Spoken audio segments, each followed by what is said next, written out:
Round 2 of NVIDIA launches for January. Today, the 4070 Ti Super. A too long didn't watch would probably be it's a little faster than the Ti, but not quite as fast as the 4080. The ViewSonic X2 4K LED projector is the world's first projector designed for Xbox consoles. Featuring screen sizes up to 120 inches, native refresh rates up to 240 Hz, built-in Harman Kardon speakers, and low latency gaming modes, the X2 4K gaming projector from ViewSonic delivers a truly customizable experience for both gaming and HDR cinema. To see our full-length video covering features and user experiences, follow the links in the description below. So this review though is a little bit less about how it stacks up in the NVIDIA stack, because we know exactly where it lines up, price-wise and the hierarchy, it's all there. For me, it's gonna be, how does it compare against the 7900 XT from AMD? Couple caveats, I need to apologize first and foremost. There's gonna be a couple of charts missing from this particular review because of the fact that for whatever reason, some of the Metro Last Light is just, or Metro Exodus and RT, it's just for whatever reason completely gimping performance in 1080p for like the 4080 is being outperformed by like a 4070 Ti, which is weird. So weird stuff happening there. We admitted that. We also have very limited time with the card because NVIDIA only gave us 1 day to prepare this review prior to its launch.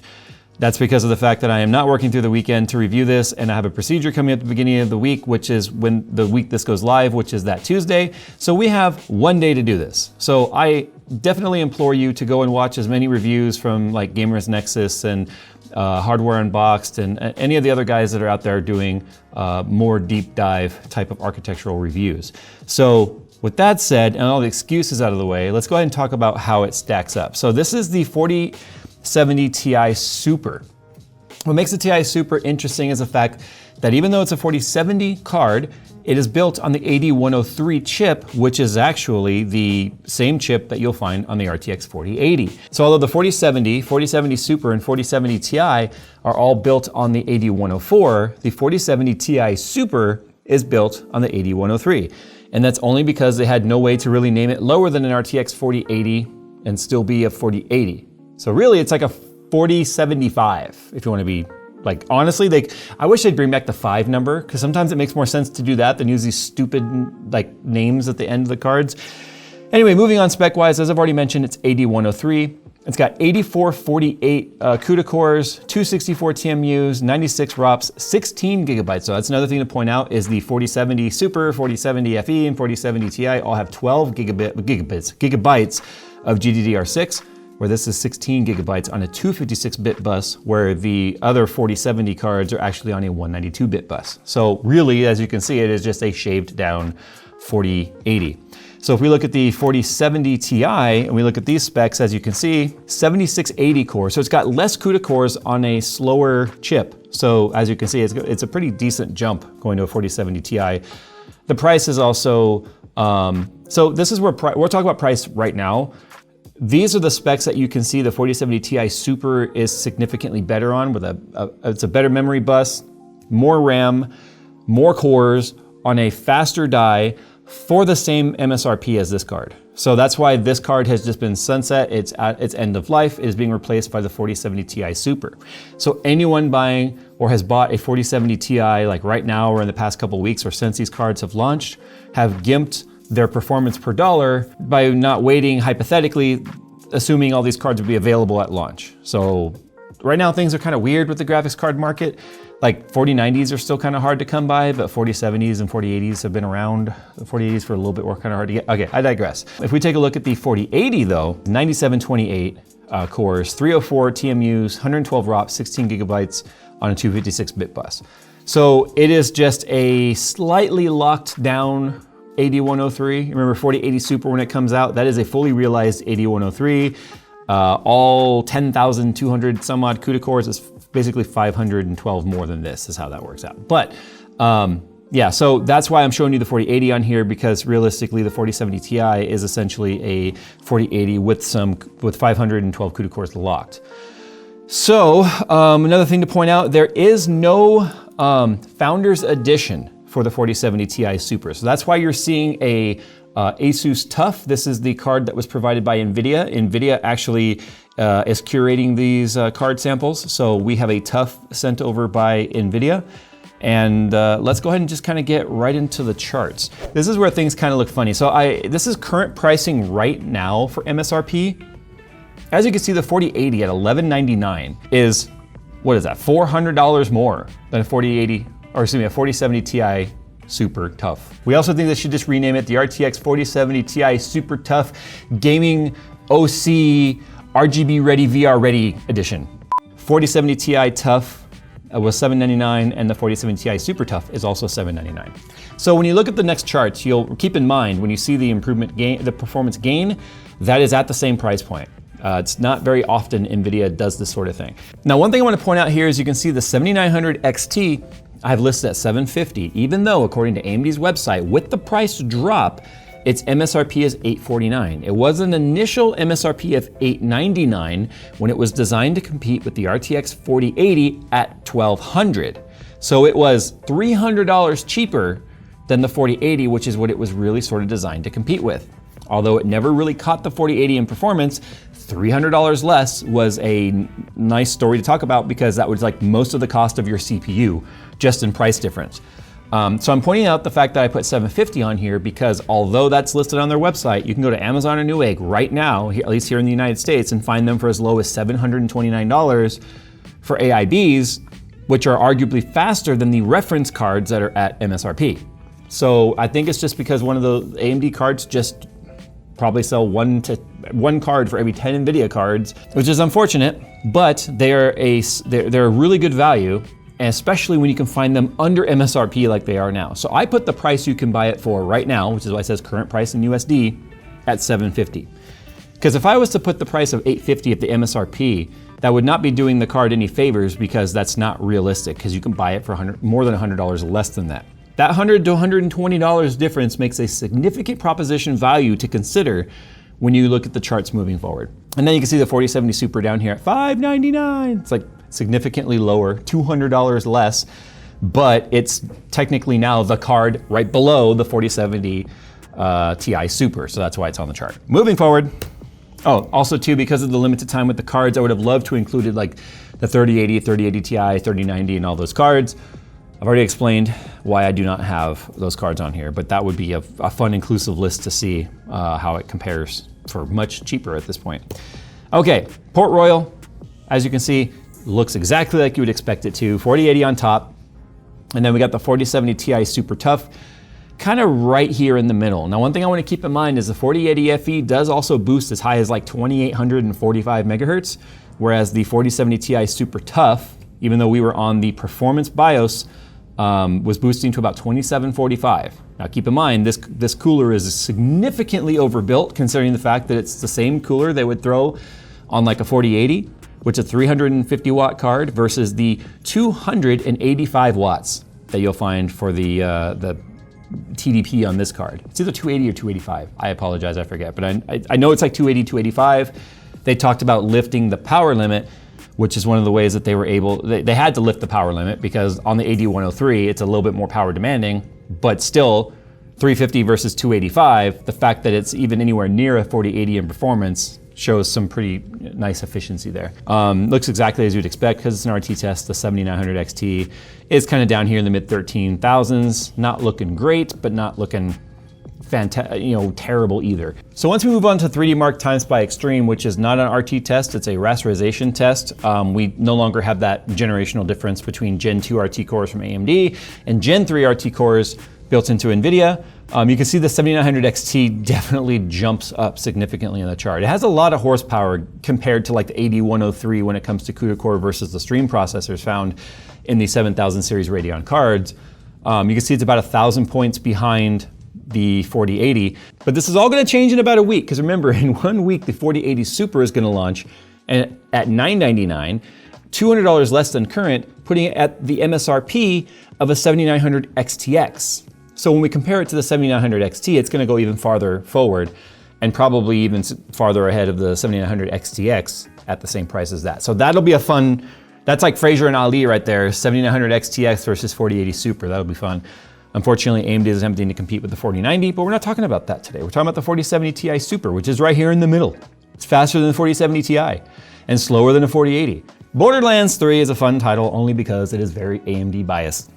It is literally like Team Red all the way. Now, sure, it is losing compared to the RTX 4080 FE, but it's like way up here at the top of the chart. I mean, 229 FPS, 173 and 1440 and 96. It is beating the 4070 Ti Super Tough by 7 FPS in 1080, about 15 FPS in 1440, and 10 FPS in 4K. So it's faster in those higher resolutions for less money than a 4070 Ti Super. So that's why I said in the title of this video, like, NVIDIA has an AMD problem right now, at least when it comes to this price point.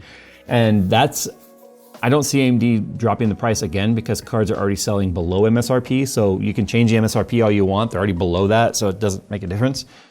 But yeah, I mean, it's nice to see the 7900 XT up above the 4070 Ti Super, even though it is a biased title for a cheaper cost. Cyberpunk is another story where that horsepower really shines. So as you can see, without RT, it's just right there on the heels of the RTX 4080 and ahead of the 4070 Ti Super. Now you can see right here, the 4070 Ti Super and the 4070 Ti Tough, like exactly the same FPS in 1080p. This is one of the things I hate about some of the press driver stuff, is every now and then, like a new card, even though it's on the same architecture and it's the same manufacturer like NVIDIA and all that, every now and then a title just does something super weird with it. And it takes time for a driver release or two for some of these brand new cards to get ironed out by the engine and the drivers for those engines, but it is what it is. I mean, if we look at like 4K and 1440p, same story, right? It's like identical in 1440p as it is with the 7900 XT, but obviously these two 1080 numbers are kind of just weird. And it's only 1 FPS difference in 4K. So it is what it is, take it with a grain of salt. But once we turn on RT, the poor 7900 XT just trips and falls on its face. It's like watching a hurdle race, but the person trips over every hurdle along the way. That's just what happens with RT. Now it's important to keep in mind with our charts that our charts are also at like highest or near highest settings. So this RT on though is not path traced RT. And that's important to note because Cyberpunk is one of the only titles where it's like RT beyond, right? It's the hardest way of rendering ray tracing. But it's also important to note none of our titles are using DLSS or AMD motion frames or fluid motion frames or any of that stuff. This is just raw horsepower of the architecture. We like to see how the cards perform when they rely on their own brute horsepower and not software implementation. So that's kind of the way we do our reviews around here. Doesn't make the brands happy, but that's oftentimes what the consumers want to see. So as we move forward here to Shadow of the Tomb Raider, no RT, the cards are pretty much bumping right up against the new cap of right around 300 FPS in the title. But again, it looks exactly as you'd expect. The 4070 Ti Super Tough though, edging out the 7900 XT barely. Like in a blind taste test, you would not really be able to differentiate these cards, which I think is an important thing to consider, considering the fact that they do have a pretty measurable price difference, because this is an MSRP card. But there's not a whole lot of room for customization on these cards as you start to encroach on the price of the RTX 4080 Super. I mean, there's a $200 gap right there, but if easily, what is it, the 4080 Neptune was like $1,700 more expensive. It was more expensive than a 4090 just because it was water cooled, which is dumb. I would buy an air-cooled 4090 over a water-cooled 4080 any day of the week. So they need to avoid that with this SKU. Let's see, once we turn on RT though, you can see the 7900 XT unfortunately falls all the way to the bottom. 4070 Ti Super right there, right underneath the RTX 4080. Everything looks exactly as you would expect here. Although keep in mind, with that horsepower, it's getting a little, it's matching 4K and 1440p performance of more like a 4070 Ti, versus this 4070 it's behind. But this is an RT core measurement at this point, and their RT accelerators are behind NVIDIA's RT cores. Gears of War 5, I don't like this title. It's probably one I'm going to drop in the future. We're going to be adding some more titles to our charts, and we're getting some rid of some entirely, because now we're starting to see some of the weird wonkiness like this. I mean, check this out. So we've got the RTX 4070 Tough down here with like the lowest 1080p frames. But in terms of 4K and 1440p, it really should be up here with like the 7900 XT and right behind the 4080. We ran it multiple times. We can't figure out why that is. This is one of those that we have to chalk up to, like, we have a spreadsheet that tracks all the settings. We make sure all of our background tasks are exactly the same. It's all done on the same machine. We're not running multiple machines because we think it's very important to have the card run on the same CPU, same motherboard, same RAM, same everything, same OS installation. Otherwise, it's easy to get results that are beyond the limitation of margin of error. So all of these tests have been run within the last couple weeks, and they are all on the same system. So we have no idea why some of the Gears of War 5 numbers are what they are. It's also important to keep in mind, this is a port, and ports tend to do this weird kind of stuff. So with that said, moving on, Forza Horizon 5, AMD title, can you tell? So if you're a Forza Horizon 5 player, you're gonna want a 7900 XT, because look at that, it's beating everything except for 4K. 4K, the 4080 is faster, not by much, but it's faster everywhere else with Forza Horizon 5. So let's talk about temperatures. Because of the fact that this card is running the same cooler that the RTX 4080 is, and it's significantly lower on its power needs, it was running high 50s, low 60s, pretty much at all times. And that is on an open air test bench. So the only thing affecting the cooling of the card is the card's cooler itself. Let's talk about whether or not you should buy a 4070 Ti or potentially a discounted RTX 4080. See, I have a hard time seeing retailers reducing the price of an RTX 4080 under $999 before, even after the 4080 Super launch. See, do you know why? Because they've basically already purchased those cards at their wholesale costs, which is gonna be higher than $999. There's not a lot of margin on GPUs. So when you deal with like purchasing with retails and stuff, it's not like the manufacturer, it's not like Asus and Gigabyte and MSI and all of them are sending over crates of cards and then they're saying, hey, just give us our profit when you sell the card. No, the stores are buying them wholesale. Like that's a cash transaction that has taken place. So the stores now have to either take a hit and loss by reducing the cost of the 4080. Otherwise, they're gonna be sitting here seeing 4080s costing more than a 4080 Super. Or they're just gonna artificially increase the price of the 4080 Super. So I don't know how that's gonna look. The reason why I think retailers are not gonna reduce the price is because there's still retailers out there and e-tailers right now selling 3060 Ti's for the same price as a 4060 Ti. And we know the 4060 Ti is much faster. So what's gonna happen with the 4080s? I don't know. It'll be interesting to see. But I feel like 4070 Ti Super, it's a nice attempt by NVIDIA to give you a little more for the same amount of money. It might be a little bit too little too late. But I feel like a lot of people should just maybe look for some lightly used RTX 4080s in that price point. Man, it's one of those things where you have two ways that you can look at this. And I'm gonna say the same thing obviously with the RTX 4080 Super when that review launches in 1 week. You can praise NVIDIA by saying, hold on, I know you're already pissed off and probably hitting D-like. D-like? D-like this video. D-like it. D-like. Now that's someone that might have already liked it and they're D-liking it. Okay, yeah. Wait, let me finish. Re-like it. You'll re-like it after I'm done with what I'm gonna say. You can choose to praise NVIDIA for saying, hey, they're giving us more for the same money, right? Because they're doing it with the 4080 and 4080 Super, and they're doing it right now with the 4070 Ti and 4070 Ti Super. Faster card, as you can see on the chart, right now, for the same money. Or you can look at it and say they could have done this all along. They could have launched, the 40 series launched significantly inflated pricing over the 30 series and what that was supposed to be. See, the 30 series suffered heavily from scalping in a time when there was a chip shortage in the world, and scalpers are, they're opportunists. They're opportunists, right? So they're gonna look at where the opportunity is, whether you're a sneakerhead or vinyl collector, graphics cards, whatever there is a demand is where you're gonna find scalpers, and they will buy up in droves and teams and then sell it for double or triple what they're worth during the human malware infection, right? So you can choose to say, okay, we're getting more for the same price. Or they could have always launched the 4080 at the $999 price point. I said it in the announcement video that I don't personally feel like NVIDIA deserves praise for throwing us a bone at dropping the price $200 at a $1,000 graphics card, because they've already built their fortune on the cryptocurrency mining craze, the scalping craze, and then now because buyers are finally fighting back and saying, we don't need this crap. Inflation is cooled. It's still higher than where it should be. It's still around 5%. The industry is trying to get down to like 3%, 2%. But the damage has been done.